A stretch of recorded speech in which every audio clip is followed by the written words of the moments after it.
This is part 2 of our interview with Peter Castellas, the CEO of the Carbon Market Institute. In part 1, we looked at some of the government's proposals for the safeguard mechanism under the Emissions Reduction Fund and the way that mechanism could be developed in the future. In this part, we look at issues such as the treatment of the electricity generation sector and also the setting of baselines for new facilities and significant expansions. Emissions from electricity generators account for around a third of Australia's current emissions, and they'll account for over half of those emissions which are caught under the proposed safeguard mechanism.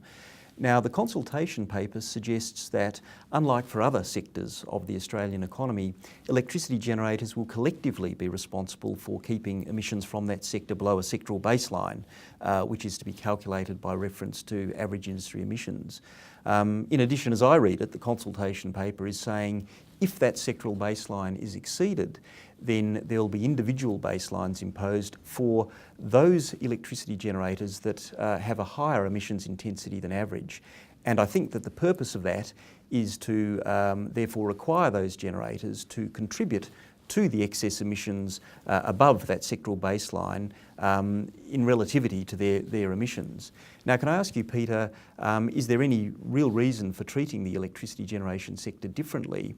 And doesn't that sort of proposal mean that there will be some very large fossil fuel-fired generators that actually will be outside the scope of the safeguard mechanism?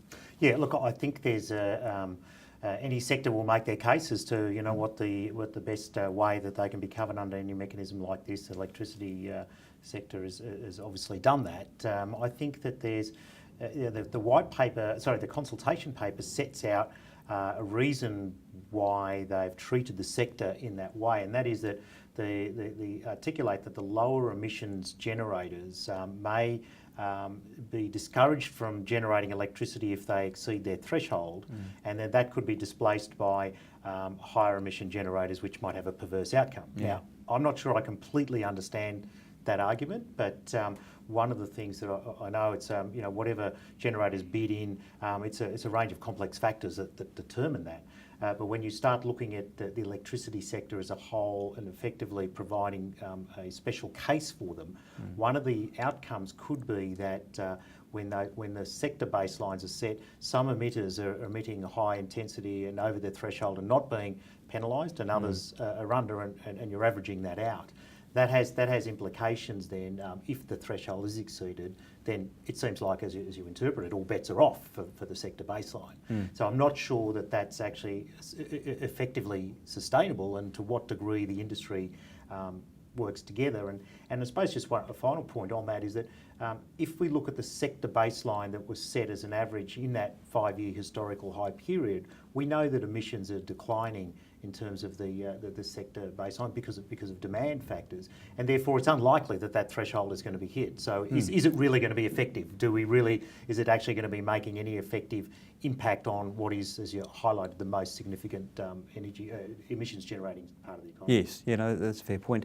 I suppose the final area that the consultation paper deals with in some detail is the setting of baselines for new facilities and indeed for significant expansions of existing facilities, so where production capacity increases by more than 20%. What are the government's proposals in the consultation paper in respect of these baselines, and do you think they raise any particular issues for industry? I think one thing about the treatment of new entrants and significant expansions is that, which we'd welcome, is that the consultation is anticipating this mechanism is going to go for a long period of time. So that's a good thing, because when you actually start thinking about the investment of the scale of these and the lifespan of these facilities or assets, it's important this mechanism is enduring. So in one sense, it's good to be thinking that way. But the way the baseline, again, the most important fact, the way the baselines are set for significant expansions or new entrants will be to determine what, in the year that they exceed the 100,000 tonnes of CO2 equivalent per annum in that particular year, they'll need to forecast what their emissions will be for that year and the next two, and then average them out to get their baseline. It'll only be after that period that the Clean Energy Regulator then goes back and looks at the actual emissions output and then sort of adjusts that accordingly. So there's a 3-year period where you could be exceeding baselines without actually having to determine, what the true up might be. Yes. But similarly for new facilities that would exceed that threshold after 2020, then there's a little bit more complex formula involved in sort of looking at industry best practice, if you like, whereby the sector average of the most efficient energy intensive facilities of 10% of Australian output is used as a benchmark to establish the emissions intensity factor for that facility and multiplied by the production output. Even saying that, I'm getting a bit confused in my own mind, because I think that's what's proposed. There's levels of complexity that will have to be applied to the setting of baselines for new entrants and significant expansions. And that in itself is going to require considerable resources, additional resources, I suspect, for the clean energy regulator. That's right, and there are also, even for baselines that are set under the existing or the proposed 140 companies that might fall under the scheme initially, there's a range of exemptions that they can apply for. So the clean energy regulator will be dealing with a lot of case-by-case examples, and so certainly resources and levels of complexity, but that all, I think, needs to be thought through now and designed into the rules up front, rather than have a safeguard mechanism 1.0, 2.0, 3.0.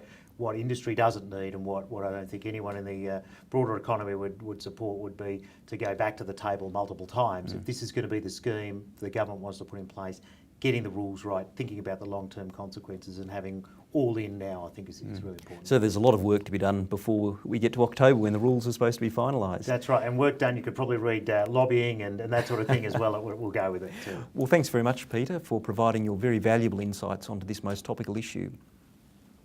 Submissions on the consultation paper are due by the 27th of April, and if you'd like any assistance in drafting those submissions, I'd encourage you to get in contact with me or any of my fellow Allens partners who deal in this area. Thank you.